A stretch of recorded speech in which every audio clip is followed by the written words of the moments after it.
Hi, and welcome back, my dears. Today, we're going to be reading The Raven by Edgar Allan Poe. It's a short one, so sit back and relax and enjoy.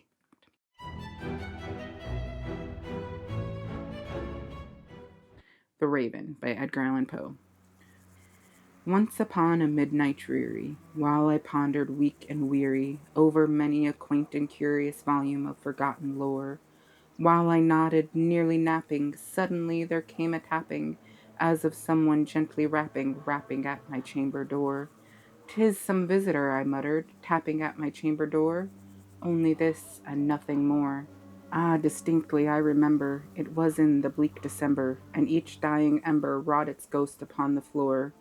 Eagerly I wished the morrow, vainly I had sought to borrow from my books surcease of sorrow, sorrow for the lost Lenore, for the rare and radiant maiden whom the angels name Lenore, nameless here forevermore.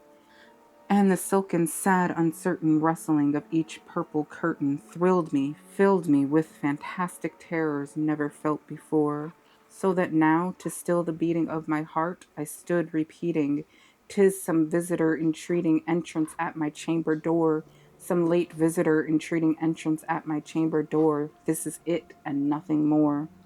Presently my soul grew stronger, hesitating then no longer. "Sir," said I, "or madam, truly your forgiveness I implore. But the fact is I was napping, and so gently you came rapping, and so faintly you came tapping at my chamber door, that I scarce was sure I heard you. Here I opened wide the door, darkness there, and nothing more. Deep into that darkness peering, long I stood there wondering, fearing, doubting, dreaming dreams no mortals ever dared to dream before. But the silence was unbroken, and the stillness gave no token, and the only word there spoken was the whispered word, "Lenore." This I whispered, and an echo murmured back the word, "Lenore." Merely this, and nothing more. Back into the chamber turning, all my soul within me burning, soon again I heard a tapping, something louder than before. "Surely," said I, "surely that is something at my window lattice. Let me see then what thereat is, and this mystery explore. Let my heart be still a moment, and this mystery explore. 'Tis the wind, and nothing more."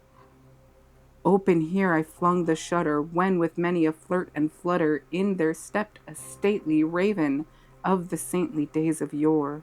Not the least obeisance made he, not a minute stopped or stayed he, but with mine of lord or lady perched above my chamber door, perched upon a bust of Pallas just above my chamber door, perched and sat and nothing more. Then this ebony bird beguiling my sad fancy into smiling by the grave and stern decorum of the countenance it wore. "Though thy crest be shorn and shaven, thou," said I, "art sure no craven, ghastly grim and ancient raven, wandering from the nightly shore. Tell me what thy lordly name is on the night's Plutonian shore." Quoth the raven, "Nevermore." Much I marveled this ungainly fowl to hear discourse so plainly, though its answer little meaning, little relevancy bore, for we cannot help agreeing that no living human being ever yet was blessed with seeing bird above his chamber door, bird or beast upon the sculptured bust above his chamber door with such name as Nevermore. But the raven, sitting lonely on that placid bust, spoke only that one word, as if his soul in that one word he did outpour. Nothing farther than he uttered, not a feather than he fluttered, till I scarcely more than muttered, "Other friends have flown before. On the morrow he will leave me as my hopes have flown before." Then the bird said, "Nevermore." Startled at the stillness broken by reply so aptly spoken, "Doubtless," said I, "what it utters is its only stock and store, caught from some unhappy master, whom unmerciful disaster followed fast and followed faster, till his song one burden bore, till the dirges of his hope that melancholy burden bore, of never, nevermore." But the raven still beguiling all my sad soul into smiling, straight I wheeled at cushioned seat in front of bird and bust and door. Then upon the velvet sinking, I betook myself to linking fancy unto fancy, thinking what this ominous bird of yore but this grim, ungainly, ghastly, gaunt, and ominous bird of yore meant in croaking nevermore. This I sat engaged in guessing, but no syllable expressing to the fowl whose fiery eyes now burned into my bosom's core. This and more I sat divining, with my head at ease reclining on the cushion's velvet lining that the lamplit gloated o'er, but whose velvet violet lining with the lamplit gloating o'er she shall press, nevermore. Then, methought, the air grew denser, perfumed from an unseen censer, swung by seraphim whose footfalls tinkled on the tufted floor. Wretch, I cried, thy God hath lent thee, by these angels he hath sent thee, respite, and nepenthe from thy memories of Lenore. Quaff, oh quaff, this kind nepenthe, and forget this lost Lenore, quoth the raven, nevermore.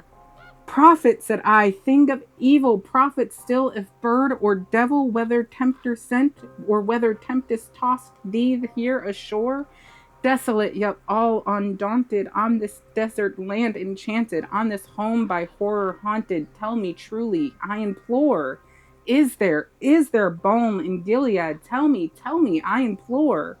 Quoth the raven, nevermore.